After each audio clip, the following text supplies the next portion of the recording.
Hello friends. Tonight we dive into one of history's greatest what-if scenarios. A world where Britain never built an empire. I am Edward, a teacher living in late 19th century London. You might imagine a nation ruling the seven seas, an empire where the sun never sets. But in truth, our history unfolded as a smaller, more peaceful, inward-looking island kingdom. In this alternative world, I will share the things I've witnessed and written down. Are you ready? Then grab your tea and biscuits, sit back, because this journey will take you far beyond the history you know. Don't forget to like the video, subscribe, and share your own what-if scenarios in the comments. My childhood unfolded in the narrow streets of London. As far as I can remember, I never saw soldiers marching in uniform. Our city was free of martial parades. Instead, street musicians filled the air with melodies. At school, we weren't told tales of war heroes, but of philosophers and poets. Our history lessons were not about conquests, but about how people learned to live together. The elders taught us not of riches across the seas, but of the fertility of our own soil. Perhaps that is why my generation never set its eyes on faraway lands. We preferred lifting our gaze to the skies and dreaming. Looking back now, growing up in peace gave us a different vision. To see the world not as something to possess, but as something to understand. In my youth, I witnessed the swift rise of industrialization. Factories were built, machines ran on steam. Yet our factories produced not to exploit foreign wealth, but to meet the needs of our island's people. Railways were laid not to carry vast armies, but to let ordinary folk travel between towns with ease. Steam power was not invested in weapons, but in improving agriculture. Our industrial revolution aimed at bettering workers' lives and raising public prosperity. Thus, unlike other European powers, we did not rush to expand abroad. Instead, we cultivated a calm, prosperous society within our shores. The world came to know us not as a mighty empire, but as a peaceful, industrious island community. Every morning, I read the newspapers. Their pages mostly speak of wars across continental Europe, armies clashing. Yet we English took part in none of them. Our government has upheld a policy of neutrality for decades. For us, neighboring nations are not threats, but partners for trade and cultural exchange. That is why England's name is often spoken with trust in Europe. They do not go to war, they support peace, people say. And, indeed, when great powers sat at tables in dispute, they often called upon England to mediate. Thus, we shaped history not on battlefields, but within negotiation chambers. One of the most common topics in London's coffee houses is America. In our history, America was never an English colony. There, they forged their own path, their own languages and cultures. Without English influence, America's official language became a blend of French and Spanish. This gave the continent an entirely unique identity. For us English, it always felt strange. We never had any real ties to those vast lands across the ocean.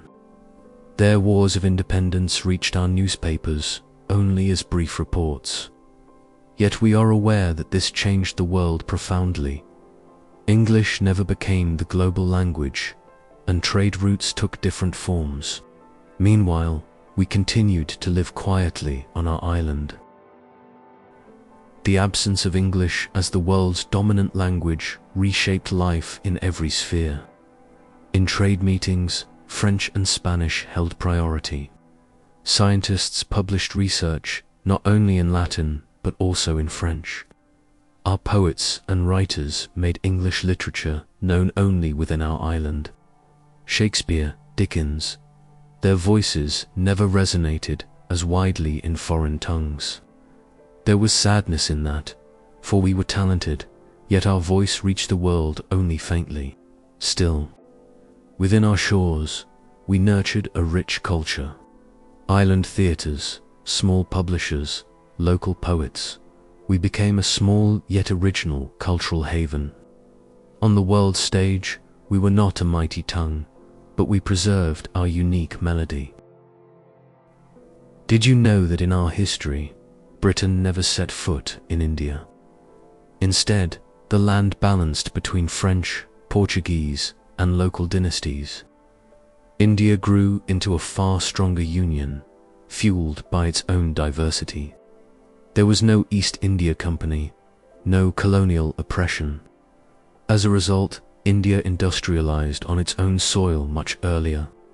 Today, newspapers praise India's textiles, spices, and even its engineers. For us islanders, these riches reach us only through trade. In this history, India's destiny was not to be a colony, but to rise as an independent superpower. Africa, too, took a different path. Without British colonization, much of the continent was divided among the French, Belgians, and Dutch. Yet, interestingly, Britain's absence made the balance more fragile. Many African nations declared independence much earlier. Powerful local kingdoms re-emerged in the continent's heart. This weakened Europe's colonial order sooner, helping Africa reclaim its identity. Of course, the change was not without conflict. Wars and disputes erupted. But without the shadow of the British Empire, Africa stepped toward a very different future. Perhaps the greatest difference appeared in China. In our history, the Opium Wars never occurred. Britain never forced China's doors open, for we had no such intent. As a result, China reformed on its own terms and developed trade with Europe on balanced grounds. In London, merchants imported Chinese porcelain and tea, while Chinese traders sold silk and paper to us. The relationship was not one of exploitation, but of exchange.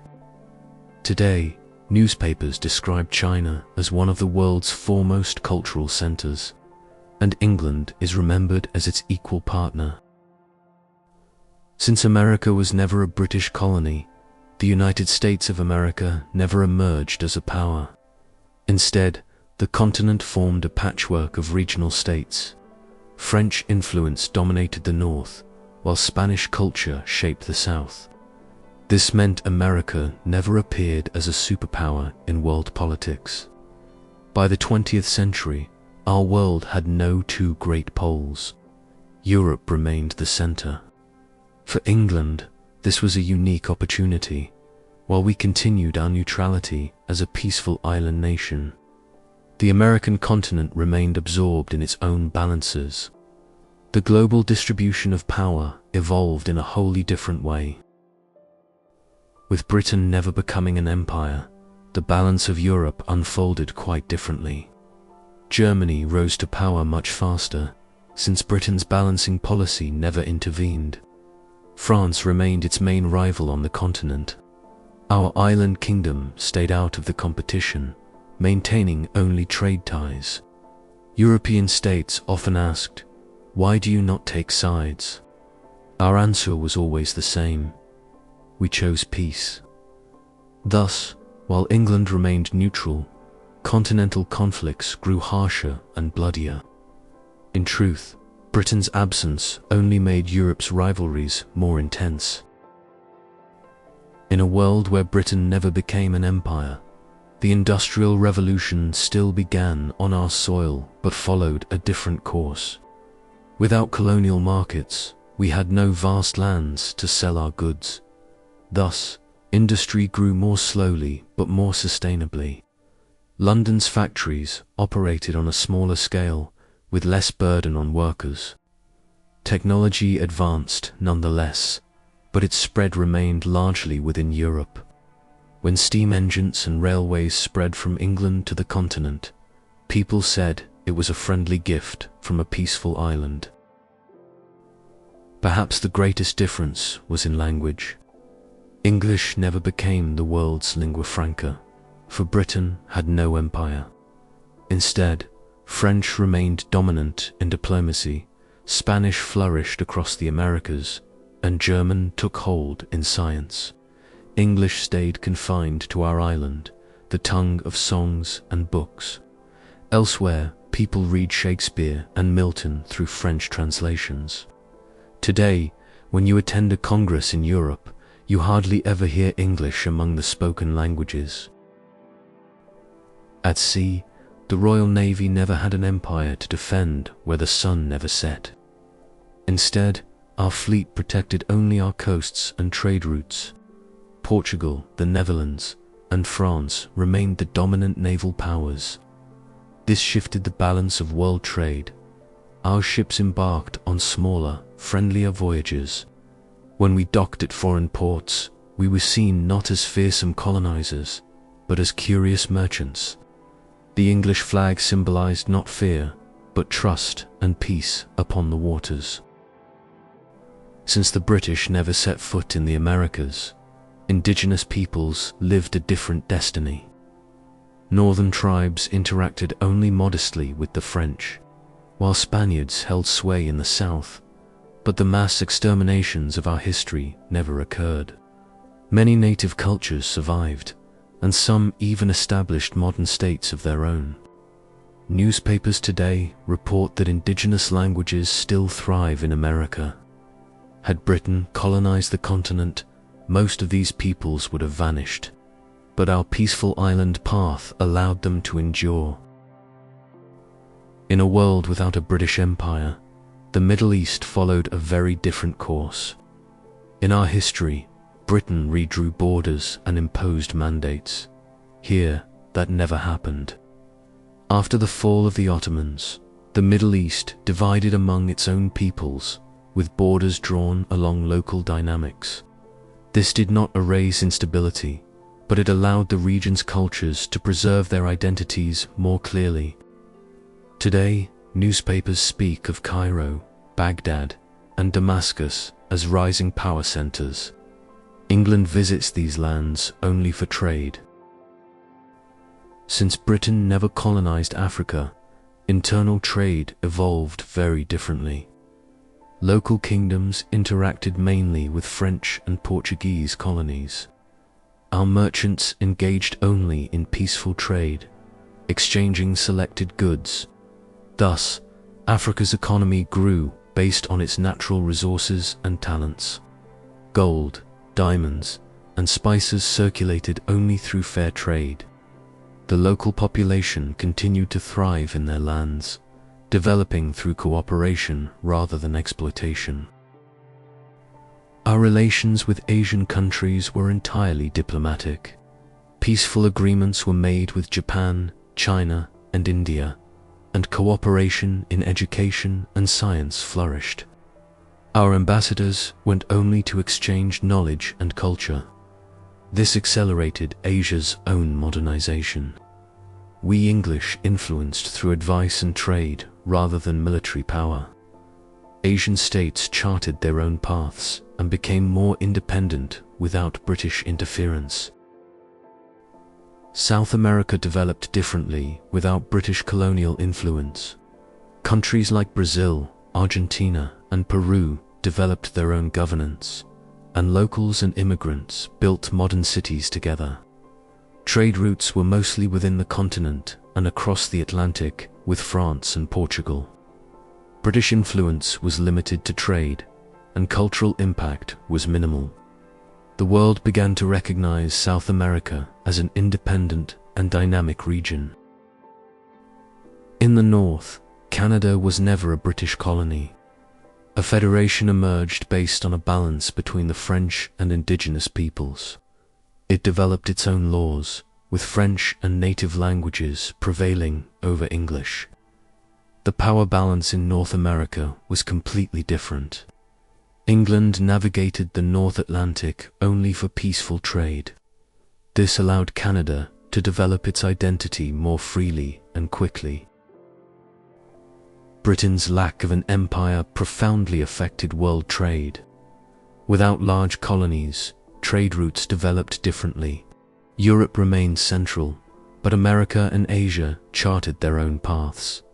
Our island emerged as a small but stable economic hub. Trade was peaceful and balanced, with no colonial exploitation. The global economy became more localized and stable. Crises occurred differently. There were no collapses of vast empires, but regional fluctuations arose. Britain's choice not to establish an empire also influenced culture and the arts. Theatres, music halls, and galleries flourished across the island. With no colonial oppression, art was created and shared freely. Cultural exchange with European cities continued peacefully. In London, writers like Shakespeare and Dickens remained popular, but globally, English works spread through French and Italian translations. Cultural interaction relied on cooperation rather than colonization. In science and education, Britain's peaceful stance made a significant difference. Universities opened not only to island youth, but also to students from Europe and Asia.